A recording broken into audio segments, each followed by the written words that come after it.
Bom, a noção de QI, quociente de inteligência ou quociente intelectual, ela foi proposta a partir das escalas Binet-Simon, mas ela foi usada pela primeira vez no teste já atualizado nos Estados Unidos, que é na revisão do Terman, que são as escalas Stanford-Binet. As escalas Stanford-Binet foram, então, publicadas em 1916, elas tinham sido já revisadas, e o resultado, então, no caso do Binet, antes do Binet, as escalas Binet e Binet-Simon, os resultados me eram dados em idade mental. Então, a minha criança tem uma idade mental de 6 anos, não importa quantos anos, a depender de quantos itens, né, quantas perguntas ela acertava, eu dizia qual era a idade mental dela. Daí eu comparava isso com a idade cronológica, então minha criança tem idade mental de 6 anos, mas ela tem 8, então ela está atrasada. Então, provavelmente ela tem um retardo, né? O termo retardo vem dessa ideia. Ela tem um retardo mental. A partir da ideia de quociente intelectual, a gente começa a fazer um cálculo. E como é que esse cálculo funciona? Eu pego, então, a idade mental da minha criança e divido pela idade cronológica. Depois eu multiplico isso por 100. Por quê? Multiplico por 100 só para facilitar a interpretação. Se a idade mental é 7 anos, a idade cronológica também é 7, vai ser 7 dividido por 7. Isso dá 1. Se eu multiplico por 100, dá 100. Então, isso quer dizer que essa criança tem um QI de 100. QI de 100 é o QI normal. A idade cronológica é igual à idade mental. Bom, então, imaginando que eu tenho uma criança que teve uma idade mental de 10 anos e ela tem 7 anos, 10 dividido por 7 vai dar pouco mais que 1, vai dar 1,42. Se eu multiplico isso, e a ideia de multiplicar por 100 é justamente para eu não ter vírgula. Se eu multiplico o 1,42 por 100, vai dar 142. Então, um QI de 142 é um QI muito alto. Se essa criança está muito desenvolvida para a idade, ela provavelmente é superdotada. Agora, vamos imaginar o contrário. Eu tenho uma criança de 7 anos e a idade mental dela foi 3 anos. Então, 3 dividido por 7 vai dar 0,42. Então, multiplicando por 100 vai dar 42. Então, essa criança tem um QI de 42. Então, se eu considero que a média é 100, idade mental é igual à cronológica, a criança muito evoluída estava lá em 140 e tantos, a criança que tem um QI de 42 provavelmente tem um retardo. E era assim que era calculado o QI nessa época. Atualmente não é assim que a gente calcula o QI, depois nós vamos falar sobre isso, mas nesse período era assim que se trabalhava.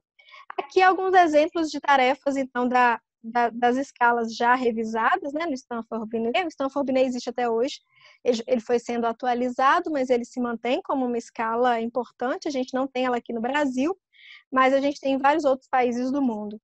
Aqui algumas tarefas apontar para partes do corpo, como nariz, olhos, boca e cabelo. E aí, se a criança dá pelo menos 3 respostas certas, ela passou nesse item. Nomear objetos, chave, caneta, objetos simples que a criança conheça. Enumerar objetos representados em quadro, por exemplo, dizer o que são determinadas coisas, ou contar determinadas coisas. Dizer o próprio sexo, dizer o sobrenome, repetir palavras ou frases de 6 e 7 sílabas. E essas aqui seriam alguns dos exemplos, então, das escalas. As escalas também são progressivas, elas vão ficando cada vez mais difíceis, e elas avaliam desde crianças pequenas até idosos. Atualmente, né? Aqui ela foi proposta só para crianças. Quando é que começa a testagem de adultos? E, especialmente, a testagem de grupos? Principalmente durante as 2 grandes guerras mundiais. Então, o IERX propõe o ARM Alpha e o ARM Beta, que serve de modelo para teste de avaliação de inteligência de adultos, principalmente. O ARM Alpha, tanto o ARM Alpha quanto o ARM Beta são projetos que envolveram pesquisadores do mundo inteiro, grandes referências em avaliação psicológica do mundo inteiro. E a diferença entre o ARM Alpha e o ARM Beta é basicamente que no ARM Alpha os testes eram escritos demandavam do indivíduo que estava sendo testado capacidade de leitura, e no Army-Beta, com a ampliação das convocações para o Exército, incluindo aí, em geral, escravos e indivíduos mais pobres, analfabetos, né, negros em geral, e a diferença principal entre o Army Alpha e o Army Beta é que o Army Alpha demandava dos indivíduos que respondiam capacidade de leitura. O Army Beta traz essa melhoria, porque a partir daí eles poderiam, né, receber no Exército e avaliar indivíduos analfabetos.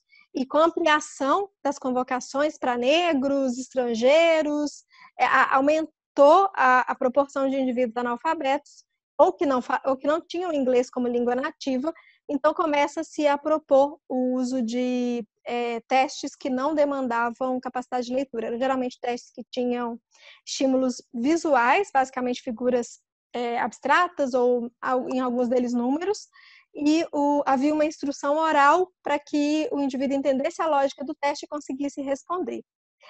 Bom, a partir desses estudos iniciais, o Army Alpha e o Army Beta foram conduzidos pelos maiores pesquisadores da época no mundo inteiro, e eles, então, inspiraram estudos sistemáticos para outros contextos. O Oates foi um nome importante, ele era aluno do Terman, que foi quem fez a revisão das escalas Binet-Simon, e ele cria um teste para avaliação de grupos com itens de múltipla escolha, entrega aos psicólogos do Exército, né, que seguem nesses projetos estudando. E, posteriormente, o Thorndike, em 1919, ele começa a produzir testes de inteligência para outros contextos, formandos de ensino médio, por exemplo, e ele faz um estudo, né, numa amostra mais seleta de calouros de universidade para identificar, inclusive, dentre os formandos de ensino médio, aqueles que teriam maior prontidão para ingresso nas universidades. A partir daí, então, estava criada a cultura de testes psicológicos. Vários contextos começam, então, a usar testes psicológicos, contextos de processos seletivos, não só mais do Exército, mas de empresas, né, de diferentes contextos, diferentes ramos. No contexto educacional, para identificação de prontidão, para ingresso em determinado nível educacional, para formatura, e assim por diante. A partir daí, a gente começa a ampliar muito o uso dos testes psicológicos. Isso acontece a partir da década de 20 e causa uma série de confusões que levam a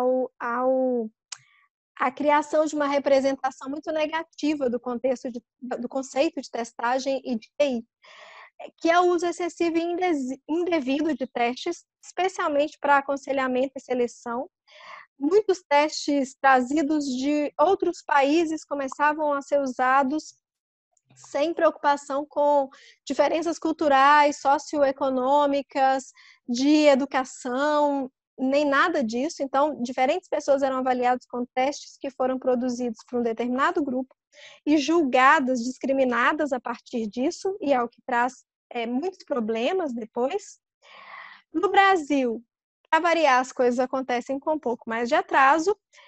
A gente começa com uma psicologia associada à medicina. A psicologia é regulamentada no Brasil como profissão muito tempo depois de ter surgido como ciência no mundo, mas ela já é trazida para o Brasil em outras áreas, especialmente medicina e também na educação.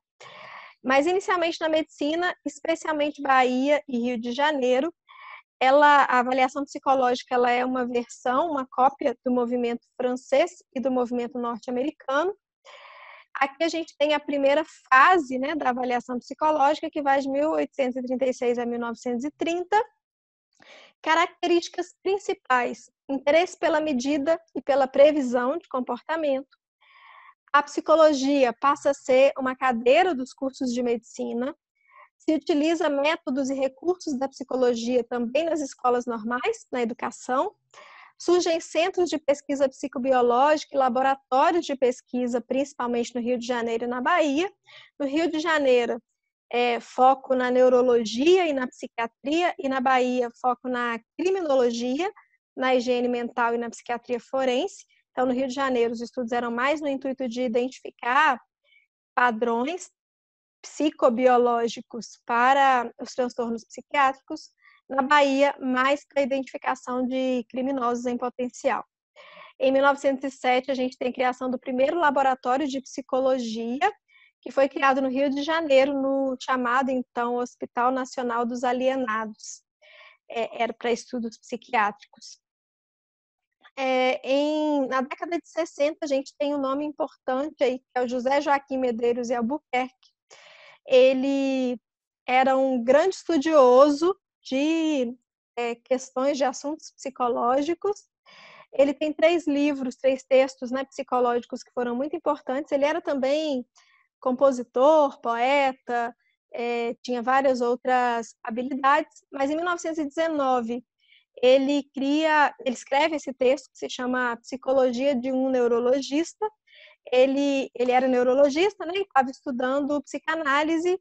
Ele esteve na França, estudou Freud, suas teorias sexuais, e escreveu um livro que foi posteriormente traduzida para o espanhol, foi lida e elogiada pelo próprio Freud, e foi republicado em 1922, no livro Graves e Fúteis. Em 1924, a gente tem a publicação desse texto Testes, que ele também traz, principalmente da França, alguns modelos de testes psicológicos e publica nesse livro como estratégias de avaliação. Em 1926, ele escreve um terceiro texto sobre hipnose, também baseado principalmente nos estudos do Freud e do Charcot sobre hipnose, né, da escola francesa, e sobre o impacto que isso tinha no funcionamento psicológico e na explicação, especialmente das histerias.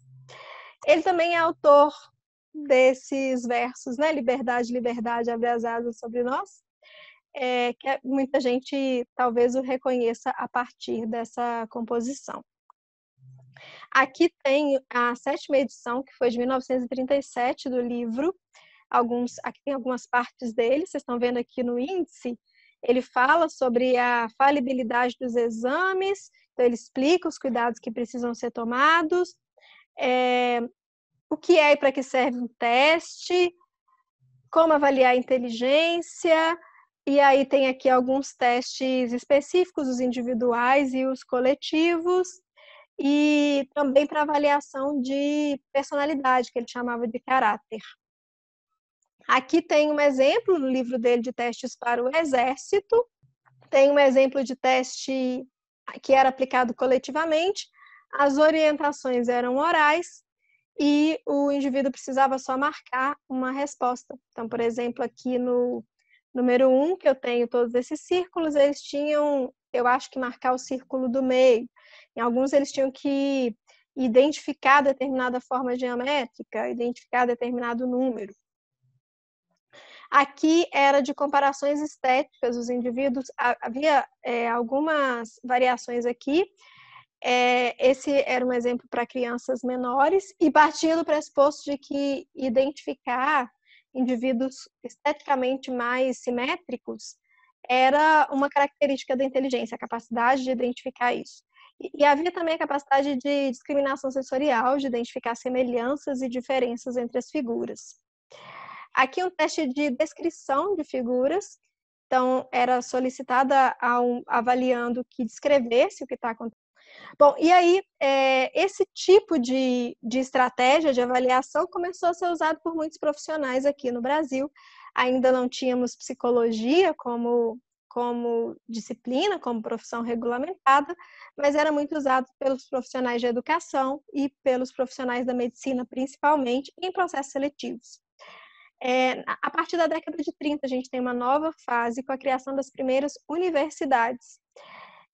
Características principais, pesquisas associadas à educação nas áreas de inteligência, psicomotricidade e memória, surgimento de laboratórios de psicometria e estatística, em geral voltados para a educação e para a psicologia do trânsito. Esses laboratórios, como vocês podem perceber, já foram criados por outros profissionais, a gente ainda não tinha psicólogos formados no Brasil, e psicólogos formados em outros países, né? Fundação das cadeiras de psicologia na USP e na Faculdade Nacional de Filosofia da Universidade do Brasil, no Rio de Janeiro. Pesquisas em centros não acadêmicos, como o ISOP, a FGV, o SENAI e o SENAC. O ISOP era o Instituto de Seleção e Orientação Profissional. Várias pesquisas começam a ser produzidas aqui, principalmente para seleção de trânsito e para seleção de pessoal.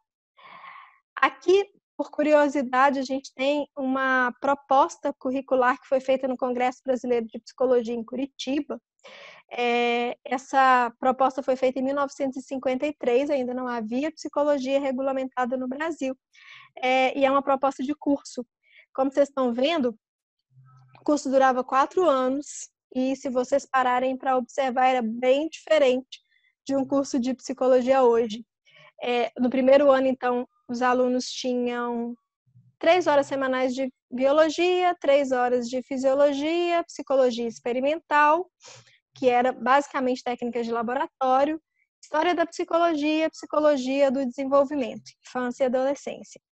No segundo ano, eles viam antropologia, estatística, psicologia diferencial, que era a base para teste, né? Era a psicologia das diferenças individuais, a psicometria, que era a teoria dos testes psicológicos, psicologia social, que era muito diferente da psicologia social que vocês veem, era uma psicologia social mais experimental, e adulto e idoso, né? Psicologia do desenvolvimento. Terceiro ano, filosofia, personalidade, que era também muito focada em avaliação, aprendizagem, também muito focada em avaliação, psicopatologia e psicotécnica geral, que era basicamente testagem psicológica.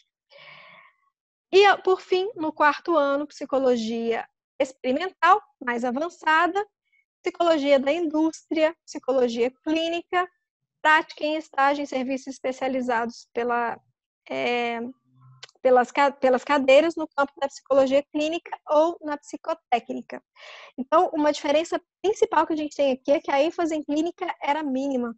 Eles tinham uma cadeira de clínica no último ano e o restante todo era muito focado em processos de avaliação psicológica, que é a origem da psicologia no Brasil e no mundo. E aí a gente tem agora a terceira fase da avaliação psicológica, já dentro de uma psicologia regulamentada a partir de 1962. A lei número 4.119 é a lei que regulamenta a psicologia como profissão no Brasil. Aqui a gente tem o ápice e o declínio da psicometria. Características principais: avanços na pesquisa e no ensino da psicologia, em especial nessas universidades, PUC, USP, UNB, UFMG e a USP, várias USPs, né? E o FMG. Aumento do número de cursos de psicologia no Brasil, o que teve como consequência uma queda na qualidade, já que não havia profissionais, professores, pesquisadores em número suficiente para ministrar aulas em todos esses cursos. E a partir daí, então, a gente começa a ter uma piora da qualidade dos cursos, profissionais mal formados, mau uso da psicologia, e começa também, além disso, uma série de críticas ao positivismo e ao pragmatismo. E a gente começa a ter, então, a partir da década de 70, o declínio das pesquisas em avaliação psicológica, principalmente devido Freud aparece, a psicanálise surge e começa a ser muito estudada no Brasil, mas principalmente por causa das propostas do Skinner e do Rogers, que, de certa maneira, trazem uma crítica aos métodos de avaliação psicológica e a nossa capacidade de fato, mensurar e predizer eventos que seriam eventos privados. A ênfase, então, passa a ser no ensino de psicanálise e análise do comportamento, então a clínica começa a crescer nesse período. O uso de técnicas de avaliação se resumia a testes que eram ensinados de maneira muito mecânica nas universidades. A partir daí, os profissionais começam a se formar e a realizar a testagem de maneira muito inadequada, processos judiciais começam a aparecer. E em 1980, em resposta a isso, surge a Comissão Nacional de Avaliação Psicológica para tentar conter toda essa crítica e para tentar realizar melhorias no processo. E a partir daí, então, a gente começa a ter uma melhora nos processos de avaliação psicológica. A partir da década de 90, ela volta a ser notada por uma mudança de método, por uma melhora na sua qualidade. A gente tem aqui a evolução do Instituto Brasileiro de Avaliação Psicológica, que tem trazido muito crescimento para essa área.